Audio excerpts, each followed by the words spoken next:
How to remove card from Google Pay. Hi guys, welcome back to our channel. In this video, I'll guide you on how to remove a credit or debit card from a Google Pay.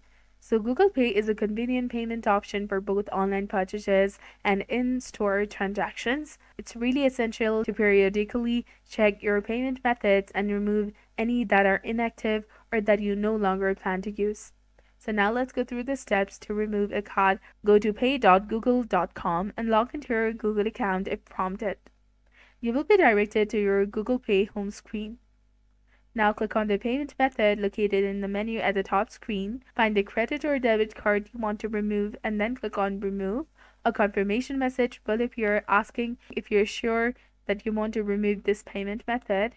And then click on Remove again and you will return to the payment method screen and the selected card will be gone. So this was all about it. If you enjoyed this video, click on subscribe to our channel and do not forget to hit the bell icon to stay updated with our latest content. Thank you for watching. See you in the next one.